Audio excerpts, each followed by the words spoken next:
আসসালামু আলাইকুম everyone, Saima cooking হাউসে আপনাদের সকলকে স্বাগতম। আজকে আমি রান্না করব আলু দিয়ে লাউ শাক ভাজি। তো প্রথমে আমি এখানে পরিমাণ মতো তেল দিয়ে নিয়েছি। এরপর আমি কাঁচামরিচ, পেঁয়াজ আর রসুন কুচি দিয়ে দিলাম। এখন আমি এটাকে ভালো মতো নেড়ে নেব। ভালো মতো নাড়াচাড়া করতে হবে যাতে করে পুড়ে না যায়।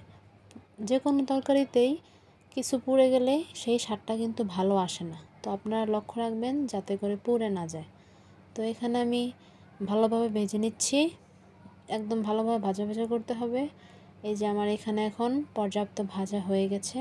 এখন আমি কেটে রাখা আলুগুলো দিয়ে দিলাম। তো আমি এখানে পরিমাণ মতো আলু দিয়ে নিয়েছি।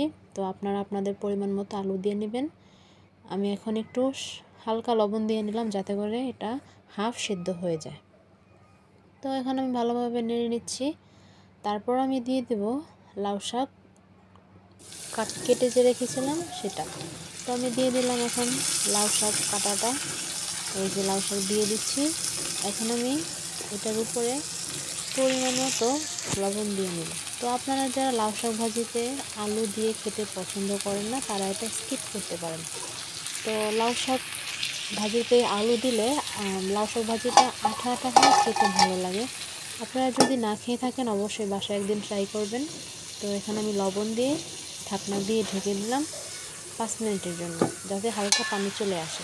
তো এই জন্য উঠিয়ে নিয়েছি। এখন আমি ভালোভাবে নেড়ে নেব। তো দেখতেই পাচ্ছেন আমার শাকটার কালার কত সুন্দর এসেছে। তো রান্নার সময় এখানেই আমি শুধু ঢাকবো, তারপর আরেকবার হয়তো বা ঢাকতে পারি, না ঢাকার বেশি। তো আপনারা যারা একদম সবুজ সবুজ শাক খেতে পছন্দ করেন তারা ঢাকবেন। তো আমি আরেকবার ঢেকে দিলাম। আমার একটু শাকটা এখনো ভালোভাবে সেদ্ধ হয় না, যার কারণে ঢাকতে হয়েছে। তো এখন আমি এই যে আরেকটু নিয়ে নিলাম। ভালোভাবে নাড়তে হবে যাতে করে পুড়ে না যায়। তো আপনারা এই দিকটা অবশ্যই খেয়াল রাখবেন যাতে করে পুড়ে না যায়। তো পুড়ে গেলে তরকারিতে টেস্টটা ভালো আসে না। তো এই যে দেখতেই পাচ্ছেন খুব সুন্দর হয়েছে, আঠালো আঠালো হয়ে এসেছে। তো আমি আলুগুলোকে আরেকটু খুন্তি দিয়ে ভেঙে দিচ্ছি। ভেঙে দিলে আলুটা আঠালো আঠালো হয়, আস্ত থাকলে আঠালো হবে না। এখন আমি পরিবেশন করে নিব।